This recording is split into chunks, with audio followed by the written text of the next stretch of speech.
Hello. My name is Pete, and I'm from California.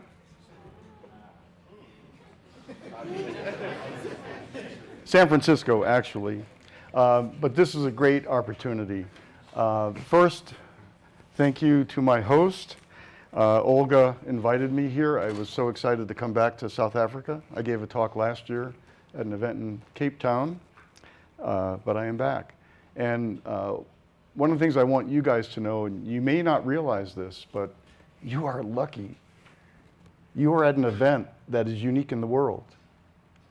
I've been fortunate to be able to judge and speak all over the world, and I've never seen an event like this for university and industry getting together. So really, you guys are damn lucky. Take advantage of it. So I am not going to talk about IBUs and the 125-odd BJCP styles, unless you want me to. I don't think so. But the purpose of this talk is to try to help you in your careers. Whether you open a brewery, work in a brewery, work for another company, the techniques I'll be taking you through today are good in every direction that you want to go in. So there will be a test at the end. Take good notes. How many here want to work for a brewery? Okay, well, we have a kind of a bad joke in the US. Do you know how to make a decent living as a brewer in the US? Have a spouse that has a job.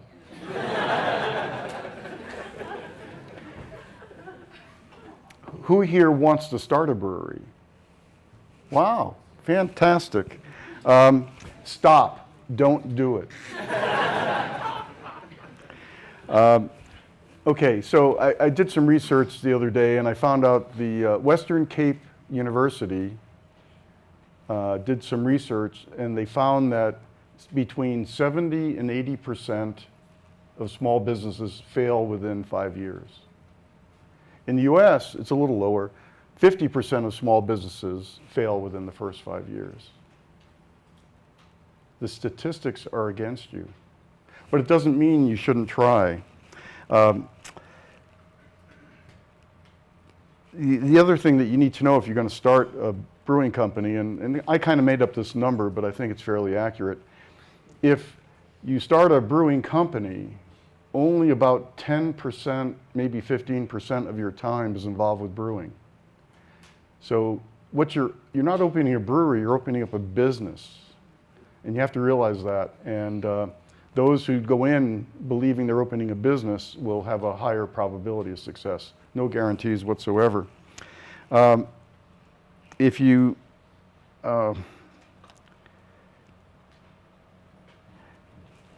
the key is be open-minded and realize you're opening a business, you're a business person, and think about what you're doing from that perspective. And this process will take you through some of the key things to listen to. Now, I have started 2 businesses and sold 2 businesses, and now I am a volunteer with a national organization in the US. It's called SCORE. We're associated with the Small Business Administration, a government agency, and our purpose in life is to give free business advice to small businesses. It's a good way to give back. And the key lesson I've gotten out of doing this is no matter what you're doing next, whether it's a brewery or a chocolate company or software or hardware, when you're starting the business, the issues are all the same. It doesn't matter what you're doing. So what the technique I'm going to take you through will work no matter what direction you go in. So here goes. Let's do this.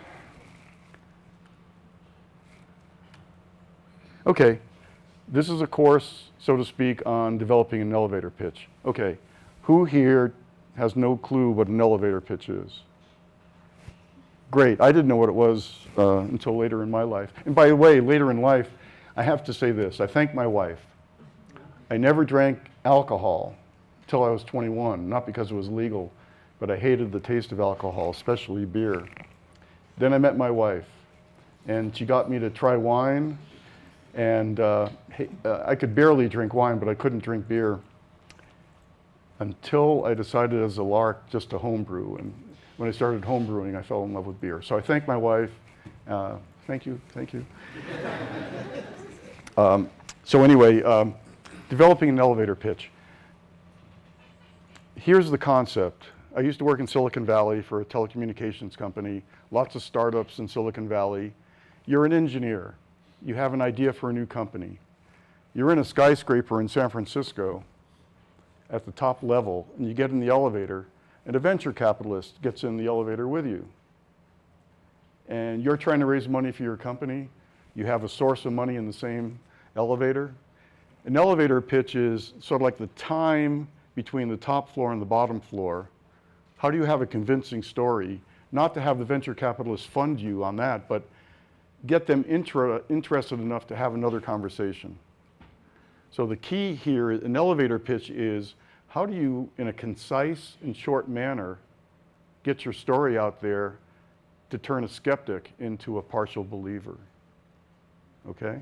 And this, I mean, this is the type of thing you go through even in an interview for whatever you do, a job or applying to a university or starting a company. You have to learn how to be concise and quick and informative. At SCORE, where I do my volunteering, if a client comes in, they sit down and say, hi, my name is Pete. What's your name? What do you do?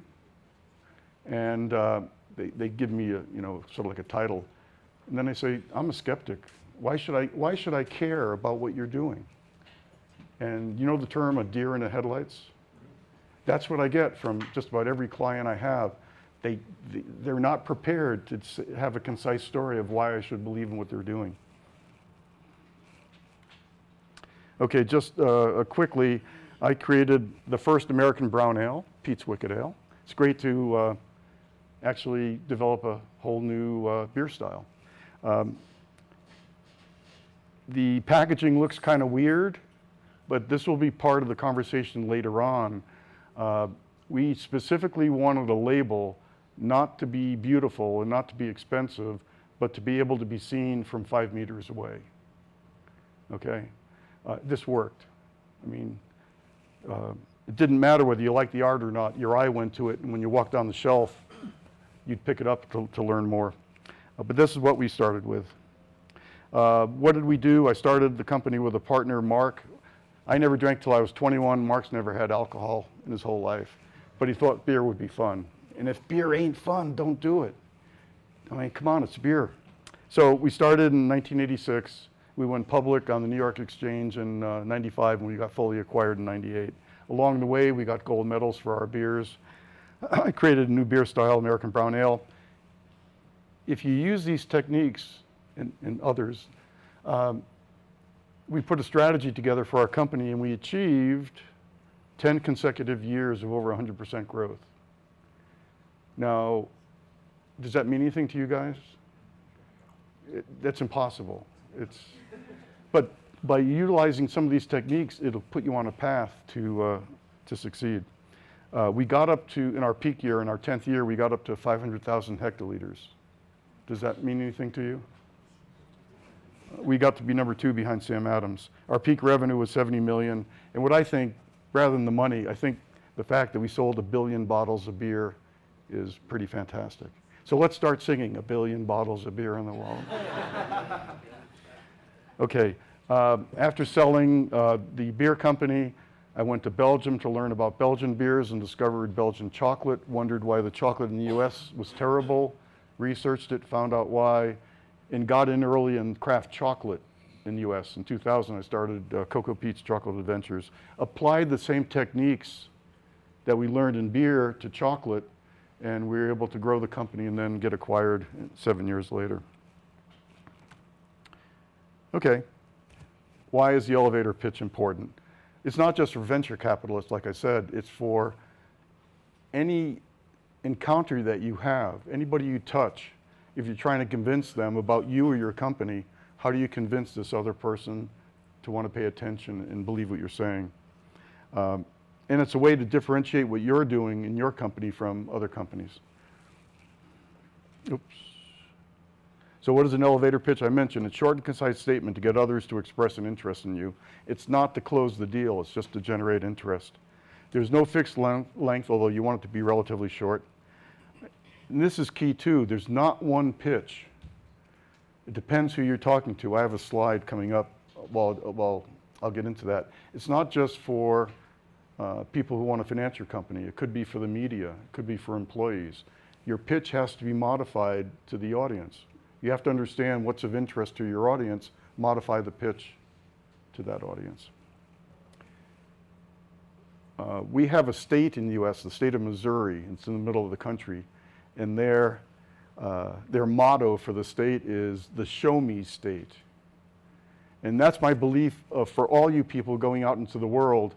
Assume everybody you meet, you have to show them. Believe everybody is a skeptic. Just believe that fundamentally. And even if you're talking to somebody and their head's going up and down, they're not paying attention. Their head's just going up and down.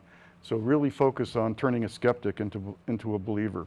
When you're talking to people, please, please, please, do not use industry jargon. Do not use acronyms. Talk to people as if they're 12-year-olds. And believe me, if you can simplify it to that level, you'll be able to convince people much better. I also believe you have to slap people around. Do you know the term doing a double take? Everybody? No? Yes?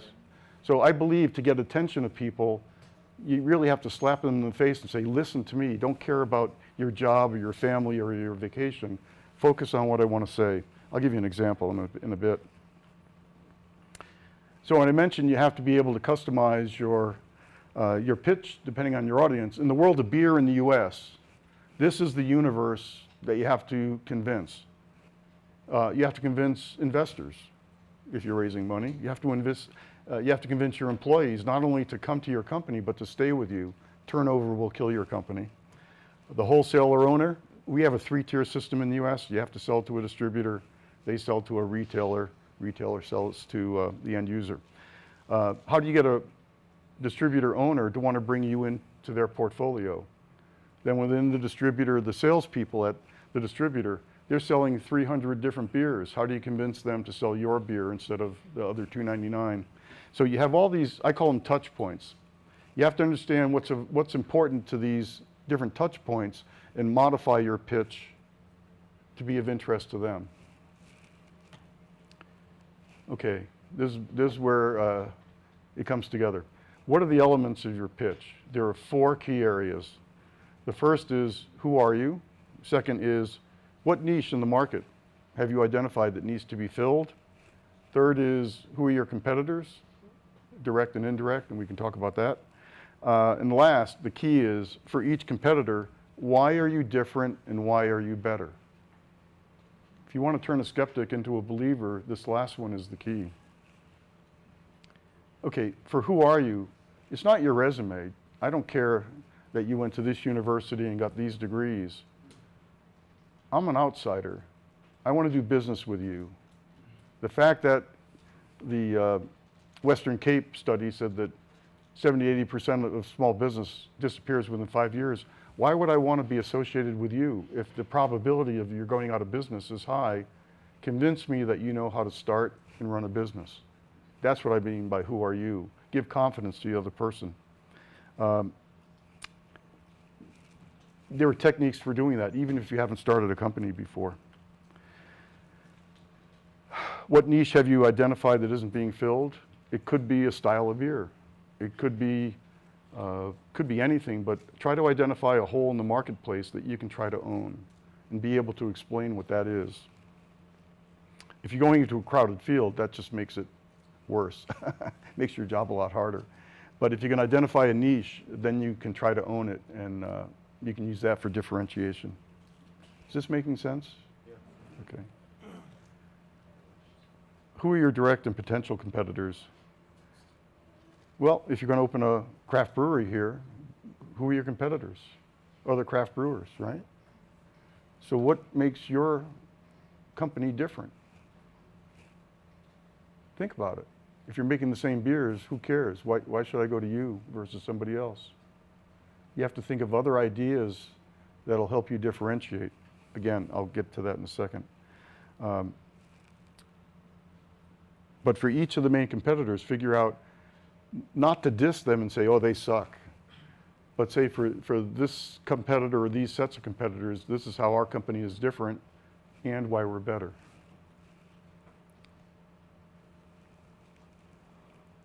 Just going down the list. In the middle, it's not just products. You know, your customers are looking to you for more than just products. It's what's your go-to-market strategy? What are you doing to educate? What's your support of your product in the marketplace?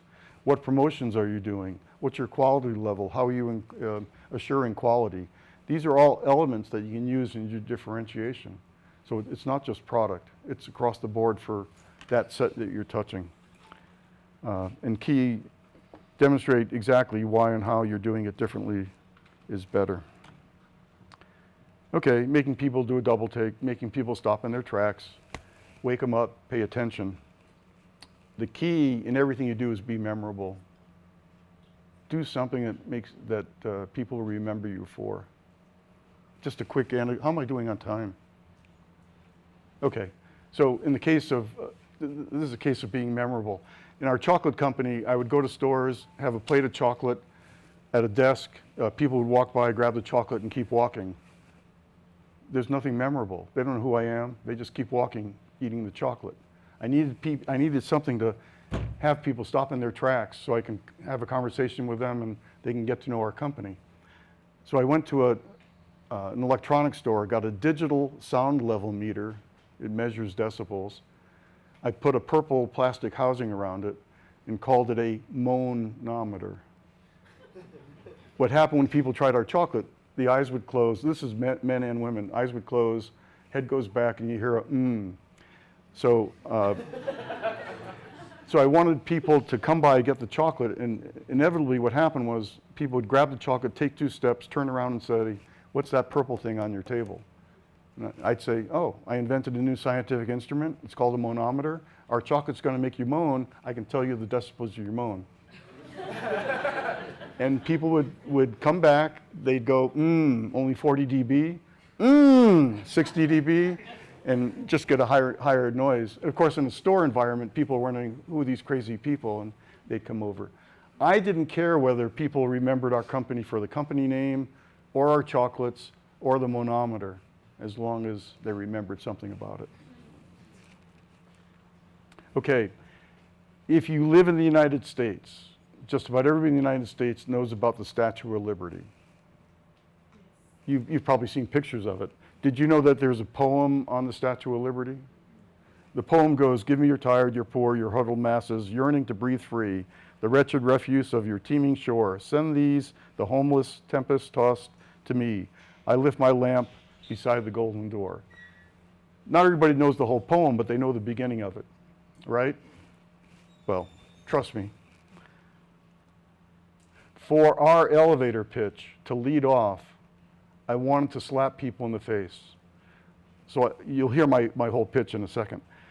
But we'd start the pitch by saying, "Give me your tired, give me your poor, but not in your beer."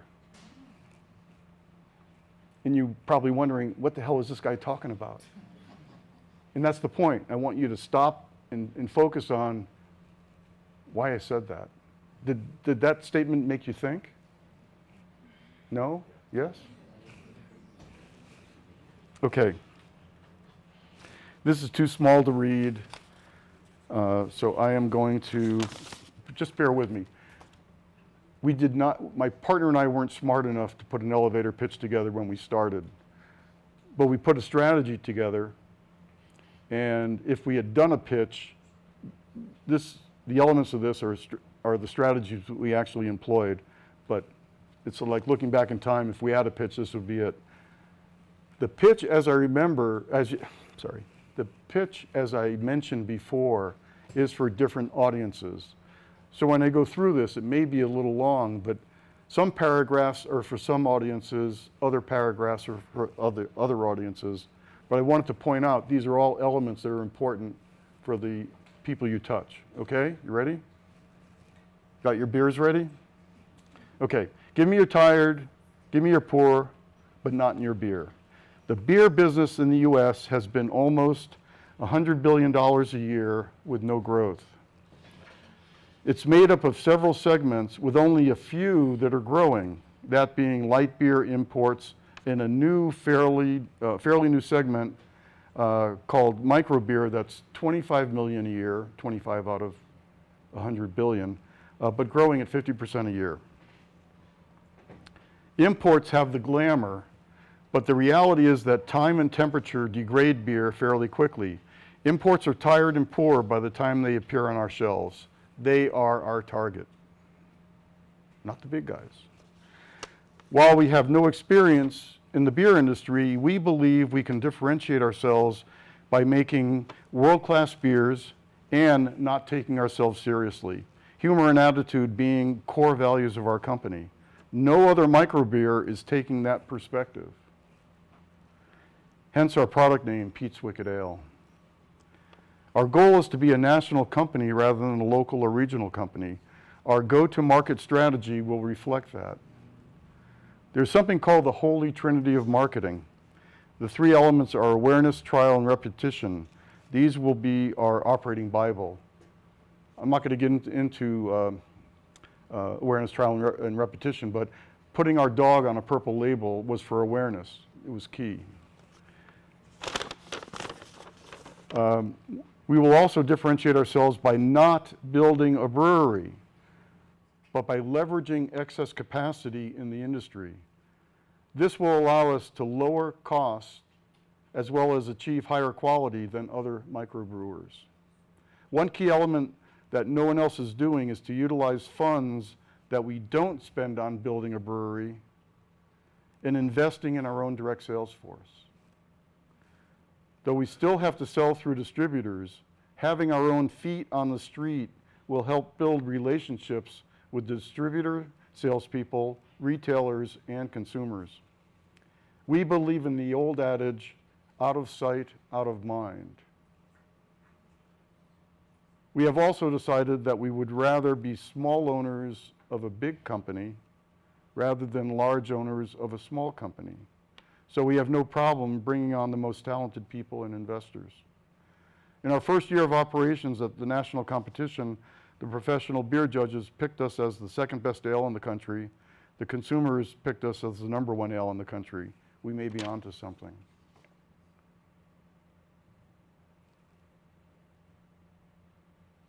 I tried to cover all the different audiences we've been talking to in that, in short, concise, and not necessarily details for each audience, but phrases that each audience would understand and will want to know more about. Does that make sense to you? Okay. That's kind of the presentation. It's who are you? What are you going after? Why are you different? Why are you better? With some details. Thank you.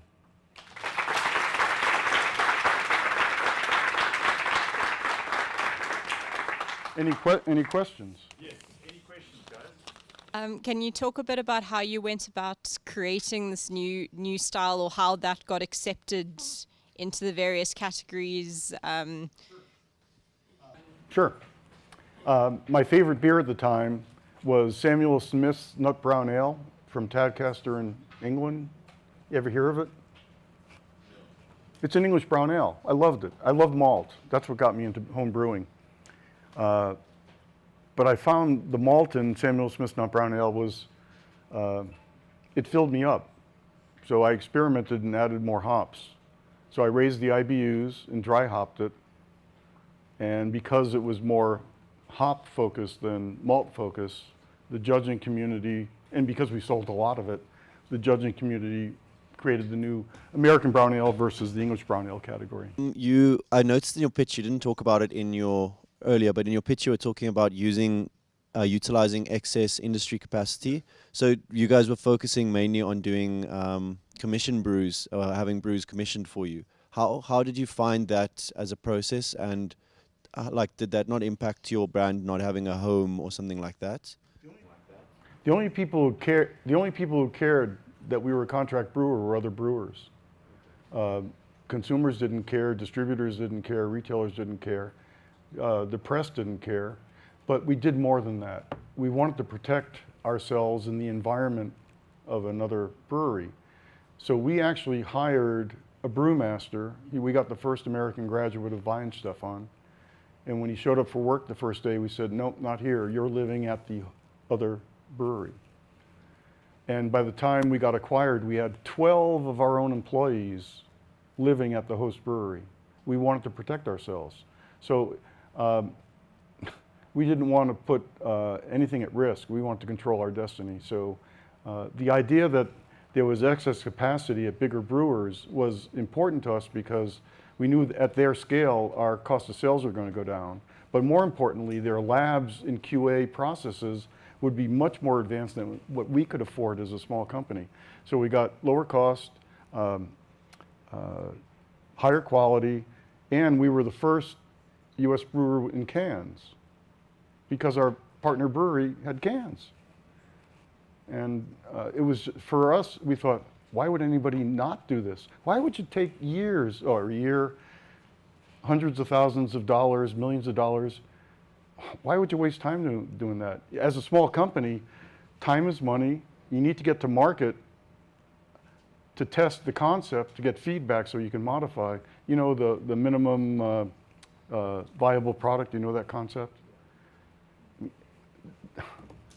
Even if you want to build a brewery, my suggestion is contract brew in the beginning. It's lower cost.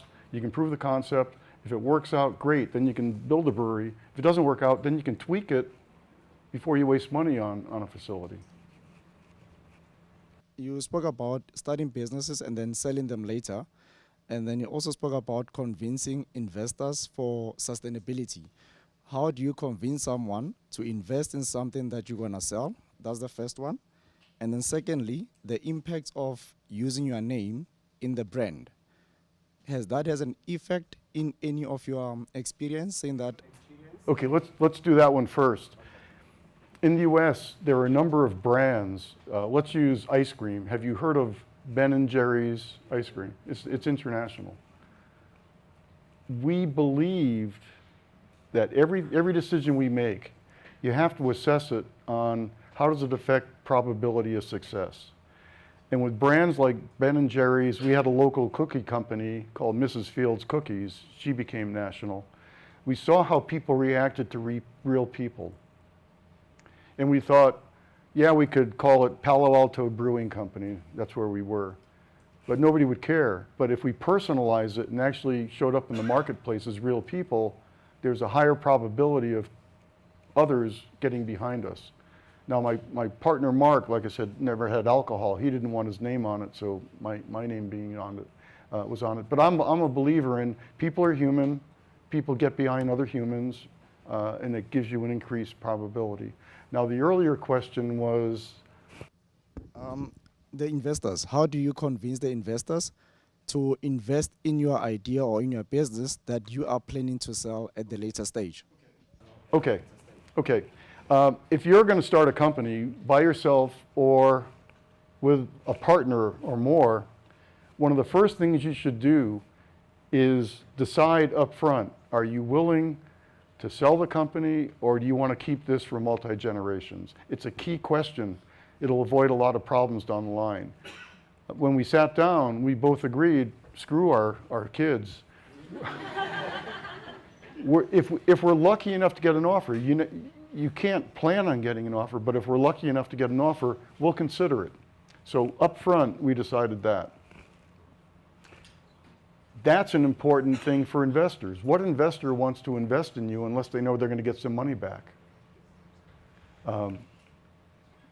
We also knew there's a rule of thumb that we had on the West Coast, and that is it takes $2 million to get to cash flow positive. We didn't have $2 million. So we actually broke our project up into phases. Phase one was to get product on the shelf. Do people like the beer? Do they like the packaging? Do they like the brand? And we were able to find a local brewer where we could do a 200 case batch, develop all the paper, all the packaging, get it on the shelf and get feedback. Phase one was $20,000, which in the US is nothing to get a company going. And we wanted to do that so that we could put together, here's the plan for phase one. This is how many months it's going to take. Here's the budget to get us there. Here are the success criteria that we're going to look at the end of the project length. And if we could put down on paper, these are the things we're testing, and then show that we can do it, when we did the next round of financing, we could show other investors these two idiots actually achieve what they said they were going to achieve. And we put a second plan together, then a third plan. And we did 5 sets of financings over 5 years and raised 1.5 million. But by doing that way, that was the only way we could get money. We couldn't get it all at once. So if you can't get it all at once, break it up into projects, say what you're going to do it, and then people will believe you. And then having this idea that there's light at the end of the tunnel for the investors. I mean, if you don't have a liquidity answer for investors, you're not going to get investors, at least in our country. Does that answer it? Any other questions? Do you want to pass the microphone? Hi, sorry. Earlier Hello. you mentioned that turnover will kill your company. So how did you tackle that? Good question. We did several things. We hired people not necessarily with experience. We hired people with energy and desire. That's the type of person we wanted. We figured we could train people. But if they don't have the energy, you can't train people on that. So suggestion to all of these, if you have interviews, jump up and down and just say, yeah, give me another, sir. So we hired mostly people like that. When you got a job offer, this is going to sound weird. When you got a job offer, I signed the job offer. I sent 3 beer books and a beer test. This is back in the late 80s. And the letter said, here, we're hiring you for this position at this salary. Here's the beer test. The first day on the job, you have to take the test and pass it. And the bitching and moaning we got, like, what are you crazy? But when people went through the process, and the test was not hard, it's not a BJCP test, it's the basics. The idea behind it was we wanted people to know you're not working for a company, you're working for a beer company. And if you're out in the public and you say you work for Pete's Brewing Company, there's a good chance you're going to get a question about beer. We wanted you to feel comfortable to be able to answer, let's say, 80% of the questions that would come up. And the bitching went to thank you, thank you, thank you. And then we also, every year we did annual updated training to the point where every employee got a homebrew kit. We had a contest, homebrew version of Pete's Wicked Ale. The winner got a trip for 2, all expenses, to Oktoberfest. So we wanted to keep training our people, allowing people, man, the environment we wanted was to have an environment where there's no such thing as a bad idea. Keep throwing ideas at us. Some ideas are less good than others, but keep the ideas flowing. So people felt they were part of the process, not just being assigned work. And we also gave stock. We gave equity to every employee.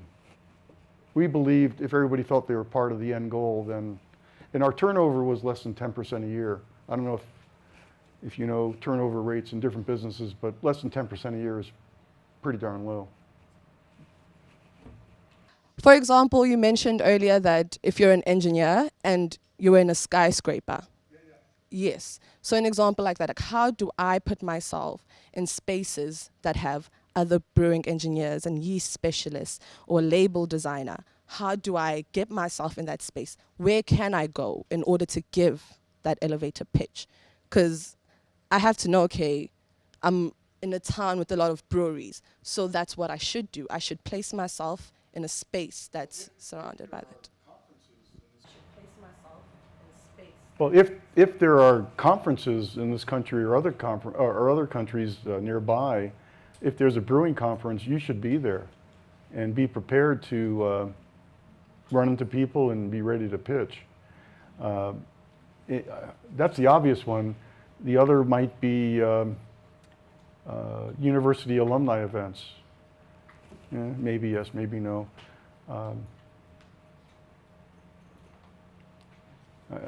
That's the best I can tell you.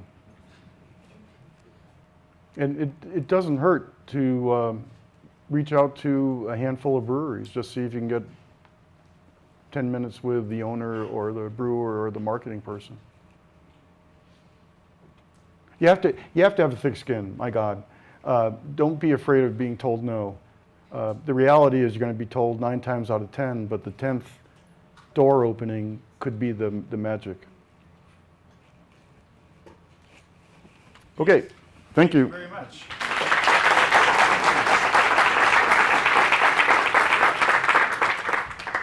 Thank you. Very much. Okay. Enjoy.